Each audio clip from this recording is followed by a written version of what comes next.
여러분, 안녕하세요. 오늘은 많은 분들이 관심을 가지고 계실 중요한 주제를 다뤄보려고 합니다.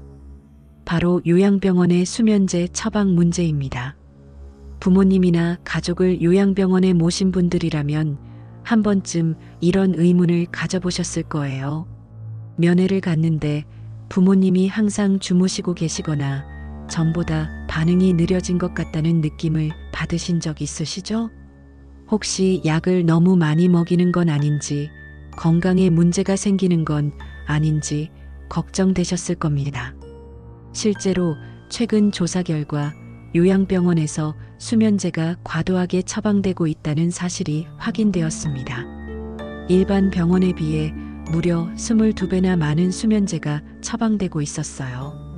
오늘은 이 문제가 왜 발생하는지, 수면제가 우리 몸에 어떤 영향을 미치는지, 그리고 어떻게 개선할 수 있는지 차근차근 알아보겠습니다. 충격적인 통계, 하지만 냉정하게 살펴봅시다. 먼저 통계부터 말씀드리겠습니다. 국회 보건복지위원회에 제출된 건강보험심사평가원 자료를 보면요. 수면제를 많이 처방한 요양병원 상위 100곳의 환자 1인당 평균 처방 건수가 122건이 넘었습니다. 1년에 122번이면 거의 3일에 한 번꼴로 수면제를 처방받는 셈이죠. 어떤 환자는 1년에 무려 223회나 수면제를 처방받았다고 합니다. 이 수치는 상급 종합병원의 약 19배, 일반 종합병원과 비교하면 약 22배에 달하는 수준입니다.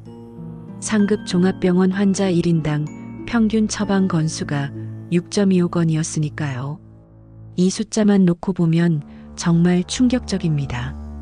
하지만 여기서 잠깐, 이 통계를 제대로 이해하려면 요양병원의 특성을 먼저 알아야 합니다. 상급 종합병원은 대부분 급성기 환자들이 짧게는 며칠, 길어야 일주일에서 2주 정도 입원합니다. 반면 요양병원은 중증 치매, 뇌졸중 후유증, 파킨슨병 같은 만성 질환자들이 수개월에서 수년까지 장기 입원하는 곳이에요. 입원 기간이 길다 보니 자연스럽게 처방 건수도 늘어날 수밖에 없는 구조적 특성이 있습니다. 그럼에도 불구하고 이 수치는 여전히 높은 편이고 적절한 처방인지에 대한 검토가 필요한 것은 분명합니다. 보호자들의 현실적인 걱정이 큽니다. 실제로 요양병원에 가족을 모신 분들의 걱정은 매우 구체적입니다. 온라인 커뮤니티나 치매 환자 보호자 카페에는 이런 글들이 자주 올라옵니다. 어머니를 면회 갔는데 항상 주무시고 계세요. 깨워도 잘 일어나지 못하시고요. 아버지가 예전엔 말씀도 잘하셨는데 요양병원 들어가신 후로 반응이 너무 느려지셨어요. 혹시 약을 너무 많이 먹이는 건 아닐까요? 건강에 문제가 생길까봐 걱정입니다. 이런 우려는 충분히 이해가 됩니다. 사랑하는 가족을 믿고 맡긴 곳인데 오히려 건강이 나빠지는 것 같다면 얼마나 마음이 아프겠어요. 그래서 오늘은 수면제가 정확히 어떤 약인지, 어떤 효과와 부작용이 있는지부터 자세히 알아보겠습니다. 수면제란 무엇이고 어떻게 작용할까요? 수면제는 의학 용어로 수면유도제 또는 수면진정제라고 부릅니다. 잠을 잘 자지 못하는 불면증 환자들을 위해 개발된 약이에요. 수면제의 주요 성분은 크게 벤조디아제핀계와 비벤조디아제핀계로 나뉩니다. 이 약들은 우리 뇌의 중추신경계에 작용해서 신경활동을 억제하고 긴장을 풀어주며 졸음을 유도합니다.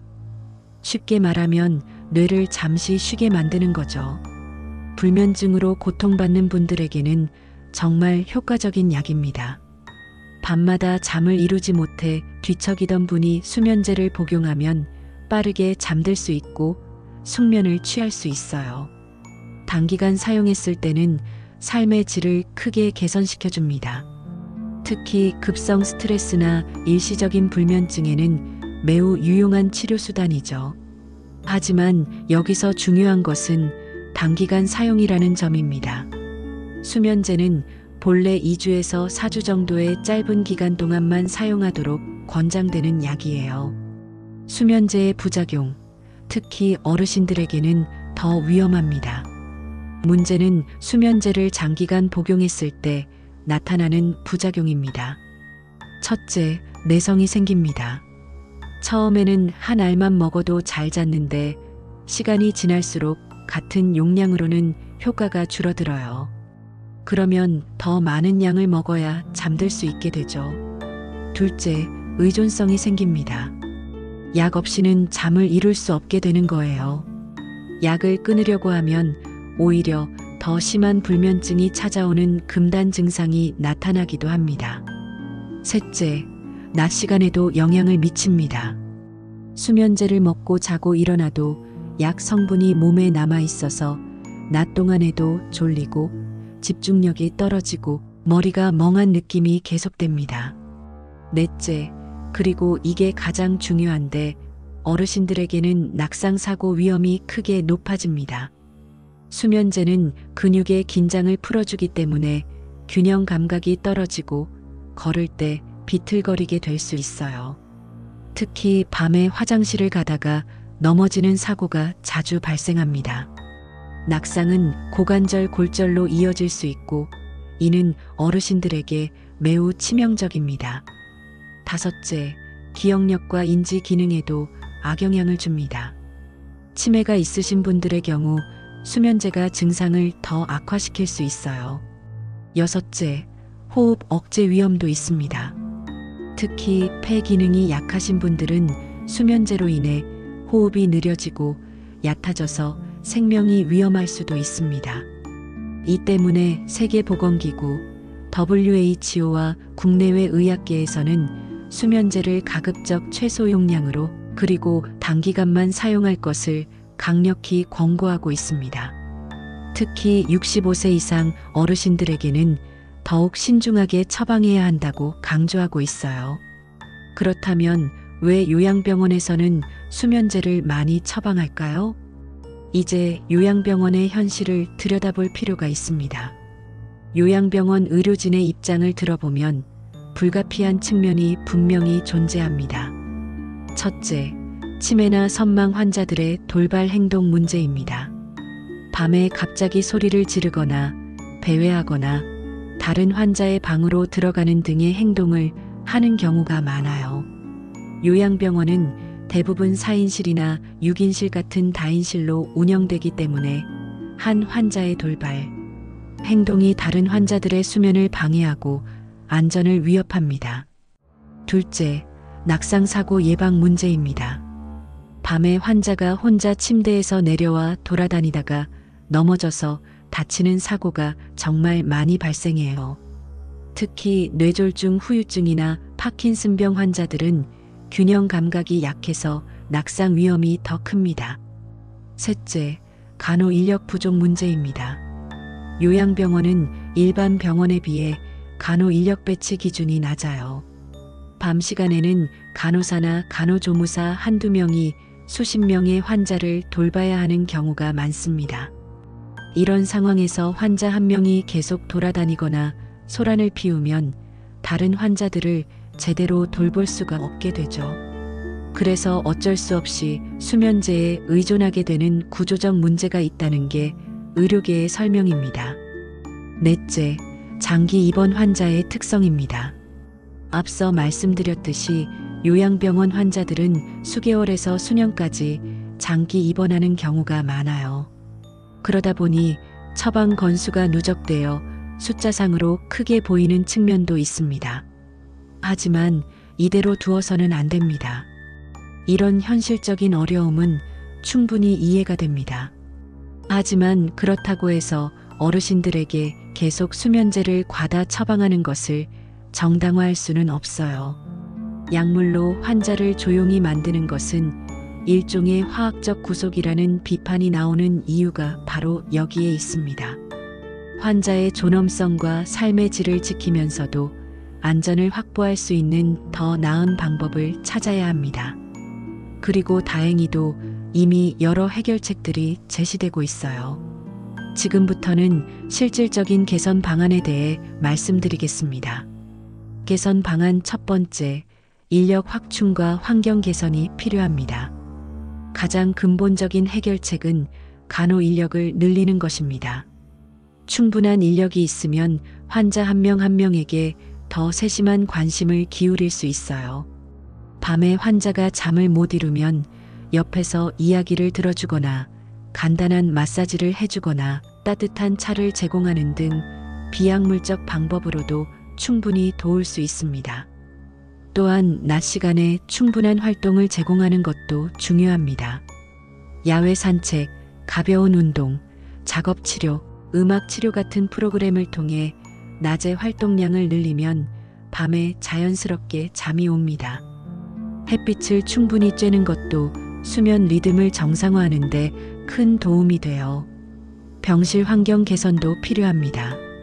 다인실을 가능한 한 1인실 또는 2인실로 전환하면 환자 간 간섭을 줄일 수 있어요. 물론 비용 문제가 있지만 장기적으로는 이런 투자가 환자의 삶의 질을 크게 높일 수 있습니다. 개선 방안 두 번째, 비약물적 치료 프로그램 도입이 시급합니다. 수면제 대신 사용할 수 있는 비약물적 치료법들이 많이 있습니다. 인지행동 치료가 대표적이에요. 잠자기 전 습관을 개선하고 수면에 대한 잘못된 생각을 바로잡아주는 치료법입니다. 이완요법도 효과적입니다. 심호흡, 명상, 점진적 근육 이완법 같은 방법으로 몸과 마음의 긴장을 풀어주면 자연스럽게 잠이 옵니다. 음악 치료나 아로마 테라피도 도움이 됩니다. 라벤더 향 같은 진정 효과가 있는 향기를 활용하거나 잔잔한 음악을 들려주면 수면을 유도할 수 있어요. 규칙적인 수면 스케줄을 만드는 것도 중요합니다. 매일 같은 시간에 자고 일어나도록 도와주면 생체 리듬이 안정됩니다. 이런 방법들은 즉각적인 효과는 수면제보다 느릴 수 있지만 장기적으로는 훨씬 안전하고 건강한 수면을 가져다 줍니다. 개선 방안 세 번째, 정책적 지원과 관리 감독 강화가 필수입니다. 정부 차원에서도 적극적인 지원이 필요합니다. 첫째, 요양병원에 대한 재정 지원을 확대해야 합니다. 간호 인력을 늘리고 재활 프로그램을 운영하고 병실 환경을 개선하려면 비용이 들어요. 현재 요양병원 수가로는 이런 투자가 어렵기 때문에 정부의 재정 지원이 반드시 필요합니다.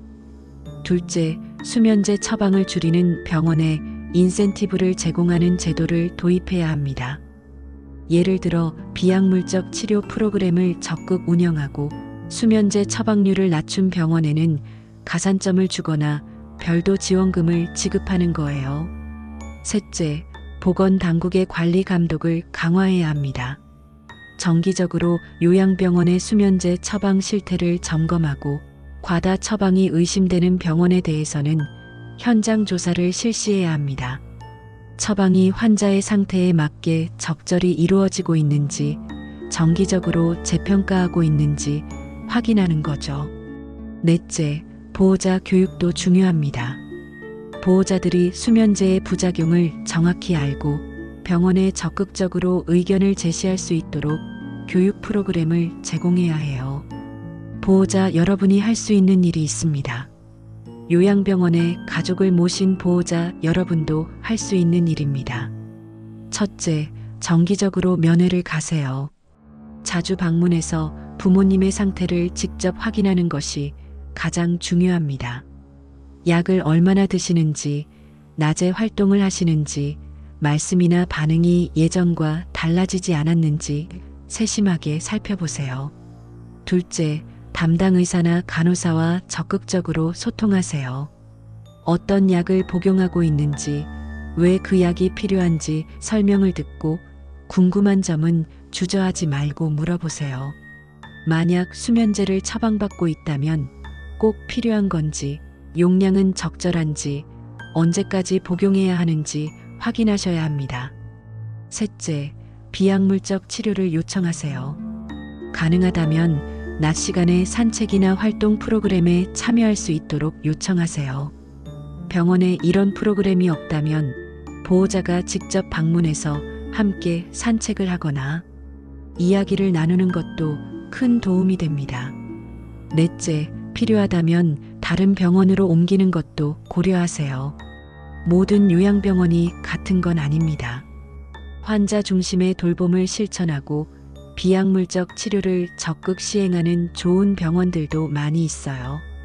전문가의 조언 반드시 기억하세요. 의료 전문가들은 이렇게 조언합니다. 수면제는 절대 장기간 복용해서는 안 되는 약입니다. 특히 65세 이상 어르신들에게는 더욱 신중해야 해요.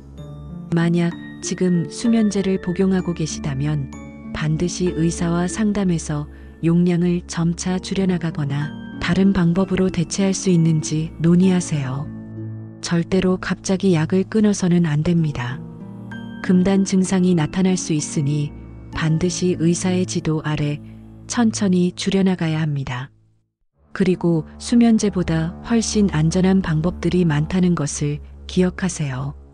규칙적인 생활, 낮 활동 증가, 이완요법 등은 부작용 없이 수면의 질을 높일 수 있습니다. 희망적인 변화가 시작되고 있습니다. 다행히 최근 들어 이 문제에 대한 사회적 관심이 높아지고 있습니다. 일부 요양병원에서는 이미 수면제 처방을 줄이고 비약물적 치료 프로그램을 적극 도입해서 좋은 성과를 내고 있어요. 환자들의 삶의 질이 높아지고 낙상 사고도 줄어들고 무엇보다 어르신들이 더 활기차고 행복한 모습을 보이신다고 합니다. 정부에서도 요양병원 수가 개선과 관리 감독 강화 방안을 검토 중이라고 하니 앞으로 긍정적인 변화가 있을 것으로 기대됩니다. 오늘 말씀드린 내용 정리해 드릴게요. 요양병원에서 수면제가 과다 처방되는 것은 사실이지만 이는 구조적인 문제에서 비롯된 측면이 큽니다. 하지만 그렇다고 이대로 방치해서는 안 됩니다. 수면제는 단기간 사용할 때는 효과적이지만 장기간 복용하면 내성, 의존성, 낙상, 인지 기능 저하 등 심각한 부작용을 초래할 수 있습니다. 특히 어르신들에게는 더욱 위험해요. 해결 방법은 있습니다. 인력 확충, 비약물적 치료 프로그램 도입, 정책적 지원과 관리 감독 강화가 필요합니다. 그리고 보호자 여러분의 적극적인 관심과 참여도 매우 중요합니다. 우리 모두가 함께 노력한다면 요양병원이 어르신들의 건강과 존엄성을 지키는 진정한 돌봄의 공간으로 변화할 수 있을 거예요. 부모님이 편안하고 행복한 노후를 보내실 수 있도록 우리가 관심을 갖고 목소리를 내야 합니다. 오늘 영상이 도움이 되셨다면 구독과 좋아요, 알림 설정 부탁드립니다. 다음에도 어르신들의 건강을 지키는 유익한 정보로 찾아뵙겠습니다. 감사합니다.